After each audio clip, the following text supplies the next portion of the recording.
Here to discuss the dramatic Kavanaugh confirmation and other issues is Alexander Bolton, senior reporter covering Senate affairs for The Hill. Alex, good morning. Good morning. You were actually in the hearing room over the last few days. How exactly did this stunning turn of events unfold on Friday? Well, it seemed like it was going to be a pretty routine vote. Actually, Nina Totenberg, who broke the Anita Hill story way back in 1991, I mean, she was telling some of her old war stories to some of the press people, some of the reporters in the room, and she said, yeah, I think he has the votes. And we all thought the same thing because Flake and moments later, Flake had issued his statement. He was going to, yes, vote for this nominee because he felt that he deserved due process and there wasn't corroborating evidence. And so it kind of seemed like... Looked like a done deal. It looked like a done deal, and so it kind of played out as you expected. Republicans praising the nominee, and then Democrats just so angry, bristling in their anger and protesting, walking out. Mazie Hirono of Hawaii calling it a railroad job.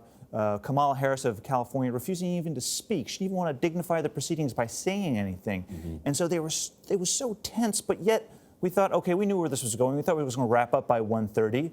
But then we noticed that Flake was kind of staring down at the dais in front of him, this flushed look, concerned look, and he wasn't speaking. They skipped him when it came his time to speak. And then he popped out of the room, and we were kind of wondering, where's Flake? But, it didn't dawn on us in the room until what was going on until right before he made his big announcement. Yeah, these proceedings, no one would argue that they are not historic. They clearly are. Everyone agrees on that. You've been covering the Hill for 20 years, 5 Supreme Court nominations. What's your take?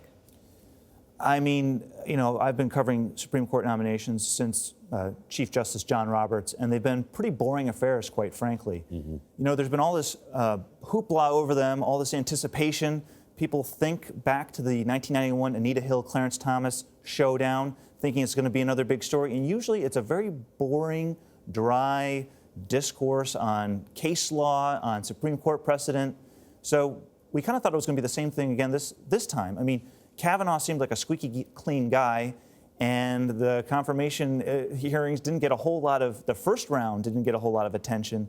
And then this bombshell revelation that Senator Feinstein had this allegation that she wouldn't say from whom, and then it just exploded. And so as we saw, this is now, I mean, I looked at the front page of the New York Times today, above the fold, everything is Kavanaugh. This story is gripping the nation. And now we go to an FBI investigation. Errol touched on this, but do we have any sense of the scope and certainly the timeline? They've said less than a week.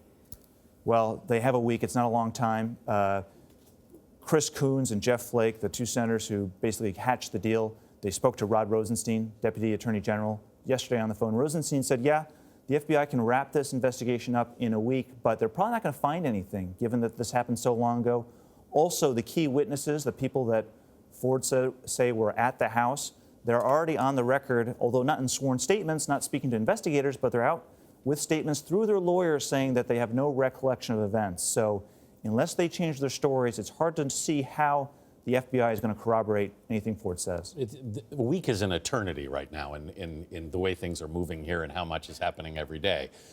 Does this sort of open things up again in some way, though?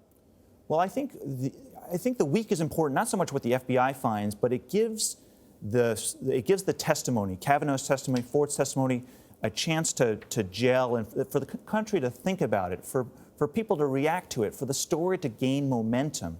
And so that's why the Republican leadership wanted a very quick vote. They didn't want that political story to develop any momentum. Stew, if you will. No, that's exactly right. That's why they pushed for a quick vote, and that's why they were very upset with Flake for asking for that delay. All right. Alex Bolton, thank you. We appreciate the insight. Thanks for having me.